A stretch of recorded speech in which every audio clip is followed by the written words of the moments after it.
name's Mike Cosmah with NAI G2 Commercial. Today we're spending some time with our friend Miss Cathy Williams with NeighborWorks Columbus. Cathy, thanks for letting us come visit you. Glad to talk to you, Mike. Thanks so much. We're going to go over a few things that's going on here in Columbus, a few things and projects that NeighborWorks here in Columbus has been working on, and maybe some things that have come in the future. Excellent. First off, can you just tell us a little bit more about your role here as President and CEO of NeighborWorks Columbus and what your mission is here? So our mission is to provide access to fit and affordable housing for all families of low to moderate income in Columbus as well as in Alabama. Excellent, excellent. So you're not focused only on Columbus, you're Columbus and the surrounding area. We are. We believe that this is a partnership. It's a tri-city community, Fort Benning, Columbus, and Phoenix City. Military is very important to our customer base, so we really do look at it as a valley area. Awesome, that's great. Well, could you just tell us kind of what are some of the goals and some of the objectives that you have for NeighborWorks here in Columbus? Sure. So we really work with families that have limited housing choices, and there's a myriad reasons why people are limited on their choices, but often it comes down to credit or it comes down to choices made previously, and we help them mitigate those and get to their forever home. We predominantly do single family, that's sort of our genesis, but in the last almost 15 years now, we have branched out into multifamily, into the LIHTC community, and we have several properties that have apartments, mostly elderly, 55 and above. That's sort of our sweet spot, but we are again expanding into family units this next year at Elliott's Walk. And Elliott's Walk is our first comprehensive development. It'll include single family, elderly, as well as family LIHTC units. So we're very excited about it because it's a complete subdivision, and right now we're putting it in the streets. Yeah, I saw Elliott's Walk's pretty impressive. We actually did a short video on Elliott's Walk a couple weeks ago. And I guess as far as I know, it's about a 33-acre development, about 200 units mixed between single family and multifamily. Right. And then, of course, I know we're familiar with the Highland on Homes on 4th, where you guys took a lot of single-family homes there, really brought them up, Well, we actually did whole-scale demolition of 3 blocks and came back with new construction. There's only 2 homes on that entire space that are rehabbed, historic rehabs. The rest are all brand new. And we saw some of the before and after pictures, and it's amazing out there, the change that's happened. It has been, it's been an amazing success because the families that have moved in there, it's very diverse, and you have this really eclectic feel. But when you have a police officer driving down that street and saying, this used to be the one street that generated the most 911 calls in the entire precinct, and now it is the quietest, most settled, most peaceful street. His point was, that's the miracle of housing. That's great. When you hear something like that, that's all compliments. And then, of course, the Highland Terrace project you guys did, I think it was 102 units on the senior living facility just a few years ago. And then I guess the other thing I wanted to ask you is, would you mind sharing with us a few things that you believe, that the city or the county officials are doing a good job at in regards to supporting what you guys do here in Columbus? Well, we're very blessed to have amazing partnerships throughout the public, private, for-profit, foundation, and faith-based communities in Columbus. And that's one of the things Columbus is known for, the public-private partnerships as well as the generosity of the philanthropic community in Columbus. And so we have been successful in so many different partnerships, but our partnership with the city has been one of the most critical partnerships we've had in the last 24 years that we've been around.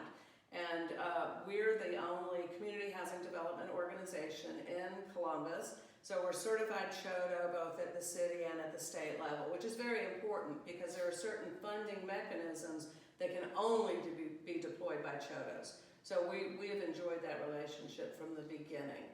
So we work with them on community revitalization, whether it's using home funds or CDBG or CHIP funds from the states or whatever.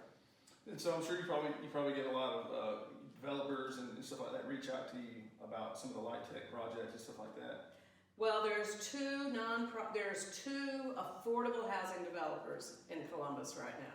That doesn't mean there aren't other for-profit developers that don't come into Columbus, but there are two in Columbus. One is the Public Housing Authority, outstanding housing authority that we have here in Columbus, and the other is NeighborWorks Columbus. So naturally, whenever developers come into town, if they're looking at the low-income community, they generally do come, sit down, talk, learn more about the market, where the needs are, and there are plenty. We have a real gap between our rental, affordable, and available housing in excess of 16,000 units. So there's plenty of market here, and it's just a matter of finding that sweet spot for developers, and often we're partners with that.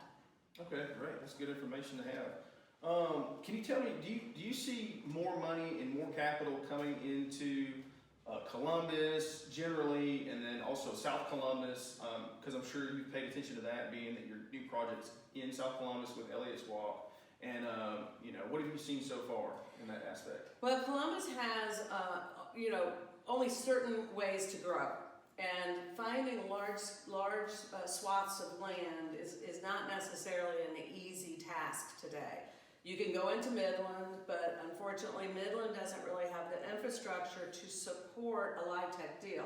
It doesn't score because it doesn't necessarily have public transportation or easy access with proximity to medical facilities. So you really have to look more into our historic neighborhoods, South Columbus being one. Of course, Midtown is one.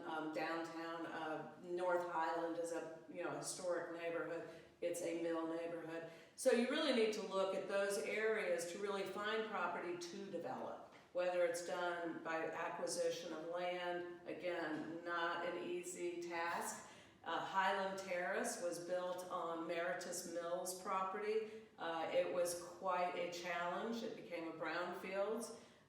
When we were digging the foundation, we found a railroad track underneath the foundation because apparently they had a railroad car that would go into the basement. So, there's a lot of challenges, but that's why LIHTC, exists, to help mitigate those challenges, to understand that communities like ours, especially in our historic neighborhoods, need affordable housing. And so you have that private investment of tax credits to help mitigate the challenges. Otherwise, everybody would be doing this. That's right. Yeah, there's definitely a big need for affordable housing and workforce housing here. There's no doubt about it. Like you mentioned before, 16,000 units short, basically, of the need here.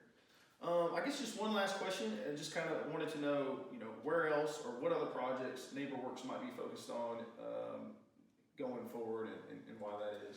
Well, we've been doing this for 24 years, and so we have learned the value and the importance of a pipeline. So we have Elliott's Walk that we expect is a 5-year project, and then we have the next development that will look very much like Elliott's Walk right behind it. Again, our genesis has been in single-family housing. We believe ownership roots families into a community, and we also believe it stabilizes families. So we do concentrate a lot on single-family. Again, there is a huge need for multifamily too, so we have to be in that area. But we really work in single-family, large scale or scattered site. We're doing a scattered site development for the state in Columbus. It will consist of about 8 homes. That this is the first time they've done anything like this. We're working on a national task force for new market tax credits for single-family housing. That's how we were able to do Highland Homes on 4th and the single-family in South Columbus. So, there's always something going on. There's always movement in our pipeline. We're always looking for opportunities to either work with partners or to go out on our own and find ways to try and close the gap, to help our families with limited housing choices and to bring fit and affordable housing to all of Columbus. Great, that's great. Well, Cathy, I really appreciate you taking your time to speak with us today, and we look forward to doing it again here soon. Thank you, Mike. I appreciate it.